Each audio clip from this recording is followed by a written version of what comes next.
लेकिन उन हवाओं में भी कोई फरिश्ता नहीं था जो आकर उसे बचा ले। जब उनकी हवस पूरी हुई तो उन्होंने यह सोचा कि अगर मनीषा जिंदा रही तो सच सबके सामने आ जाएगा। बेरहमी से उसका कत्ल कर दिया। जी हाँ दोस्तों, कत्ल कर दिया, इतना निर्दयता से कि उसका चेहरा पहचान में न आया, और फिर उसकी लाश को खेतों में फेंक दिया। मनीषा का काम तमाम करने से पहले दरिंदों ने उसके साथ गलत काम किया।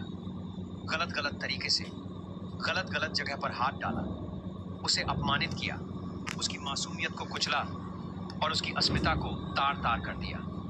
अब उसकी पीड़ा की सजा देने का वक्त आया है। अब दरिंदों को उनकी दरिंदगी की कीमत चुकानी होगी, क्योंकि जो किया गया वह माफ करने लायक नहीं है। दरिंदों ने सोचा कि उनके गुनाह पर पर्दा पड़ जाएगा, लेकिन उसी रास्ते पर लगे सीसीटीवी कैमरे ने सब कुछ रिकॉर्ड कर लिया।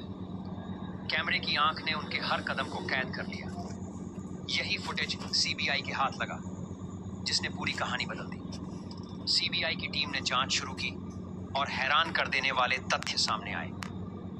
सबसे पहले सीसीटीवी फुटेज मिला, जिसमें साफ दिख रहा था 4 लड़के मनीषा का पीछा कर रहे थे। मोबाइल लोकेशन ने साबित किया कि वे सभी उस रात एक ही जगह पर थे। उनके बीच लगातार कॉल और मैसेज का आदान प्रदान हो रहा था।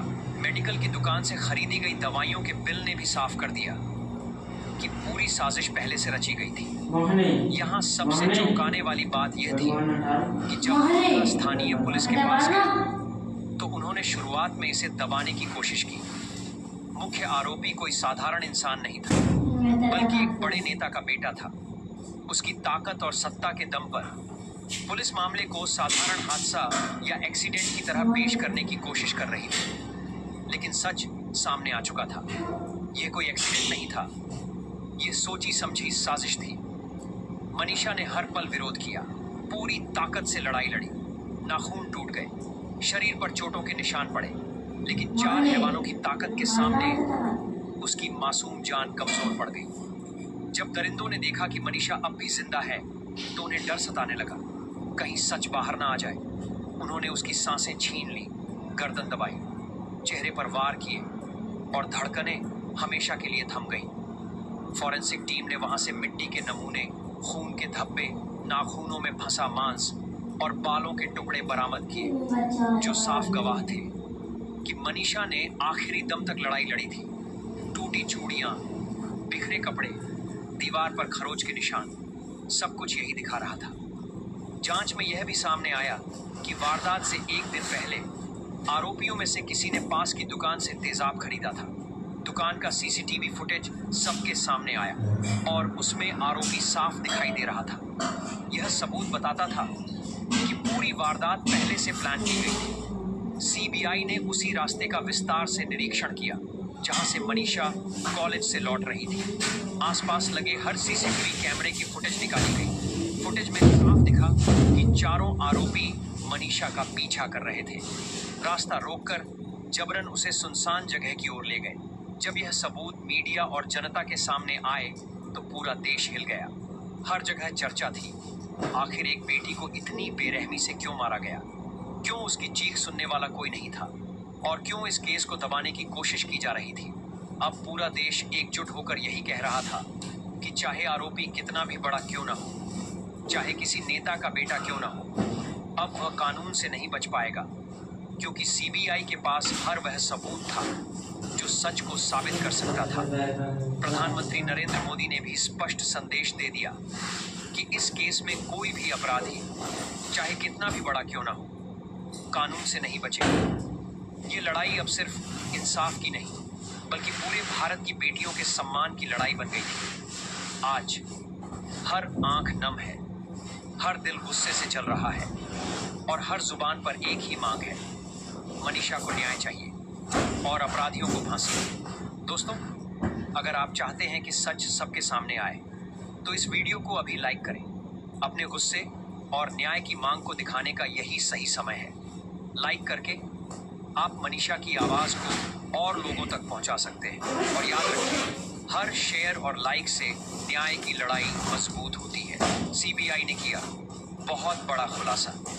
दोस्तों, आज मैं आपको वह सच्चाई बताने वाला हूँ जिसे सुनकर आपके रोंगटे खड़े हो जाएंगे। और आंखों में आंसू भर आएंगे। यह कोई कहानी नहीं है, यह उस मासूम बेटी की आखिरी चीख है जिसे दरिंदों ने बेरहमी से कुचल दिया।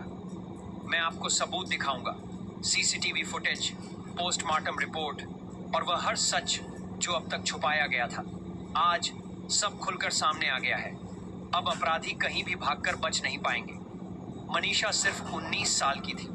कॉलेज की पढ़ाई पूरी करके वह अपने परिवार को खुशियां देना चाहती थी। उसके माता पिता ने उसे मेहनत, ईमानदारी और हिम्मत से जिंदगी जीने की सीख दी। लेकिन सोचिए, वह बेटी जो कॉलेज से घर लौट रही थी, हाथ में किताबें थीं, आंखों में भविष्य की चमक थी, चेहरे पर मासूम मुस्कान थी। उसे रास्ते में कुछ दरिंदों ने घेर लिया और उसकी मासूम जिंदगी को बेरहमी से छीन लिया। 11 अगस्त की काली रात मनीषा कॉलेज से घर लौट रही थी। रास्ते में उसका सामना उन लोगों से हुआ जिनकी सोच इंसानियत से कोसों दूर थी। उन्होंने उसे जबरदस्ती रोका। मनीषा ने हिम्मत दिखाई, विरोध किया, चिल्लाई, लेकिन चारों तरफ सन्नाटा था। कोई उसकी मदद के लिए नहीं आया। आसपास इंसान तो दूर, परिंदा भी नहीं था। और दरिंदों ने इसी मौके का फायदा उठाकर उसे खींचकर एक सुनसान जगह पर ले गए। वहां जो हुआ उसे सुनकर आपकी रूह कांप जाएगी। दरिंदों ने उसकी मासूमियत को रौंदा। उसकी चीखें हवाओं में गूंज रही थीं, लेकिन उन हवाओं में भी कोई फरिश्ता नहीं था जो आकर उसे बचा ले। जब उनकी हवस पूरी हुई तो उन्होंने यह सोचा कि अगर मनीषा जिंदा रही तो सच सबके सामने आ जाएगा। बेरहमी से उसका कत्ल कर दिया। जी हाँ दोस्तों, कत्ल कर दिया। इतना निर्दयता से कि उसका चेहरा पहचान में ना आया, और फिर उसकी लाश को खेतों में फेंक दिया। मनीषा का काम तमाम करने से पहले दरिंदों ने उसके साथ गलत काम किया। गलत तरीके से गलत जगह पर हाथ डाला, उसे अपमानित किया, उसकी मासूमियत को कुचला और उसकी अस्मिता को तार तार कर दिया। अब उसकी पीड़ा की सजा देने का वक्त आया है। अब दरिंदों को उनकी दरिंदगी की कीमत चुकानी होगी, क्योंकि जो किया गया वह माफ करने लायक नहीं है। दरिंदों ने सोचा कि उनके गुनाह पर पर्दा पड़ जाएगा, लेकिन उसी रास्ते पर लगे सीसीटीवी कैमरे ने सब कुछ रिकॉर्ड कर लिया। कैमरे की आंख ने उनके हर कदम को कैद कर लिया। यही फुटेज सीबीआई के हाथ लगा, जिसने पूरी कहानी बदल दी। सीबीआई की टीम ने जांच शुरू की और हैरान कर देने वाले तथ्य सामने आए। सबसे पहले सीसीटीवी फुटेज मिला, जिसमें साफ दिख रहा था 4 लड़के मनीषा का पीछा कर रहे थे। मोबाइल लोकेशन ने साबित किया कि वे सभी उस रात एक ही जगह पर थे। उनके बीच लगातार कॉल और मैसेज का आदान प्रदान हो रहा था। मेडिकल की दुकान से खरीदी गई दवाइयों के बिल ने भी साफ कर दिया कि पूरी साजिश पहले से रची गई थी। यहाँ सबसे चौंकाने वाली बात यह थी कि जब मामला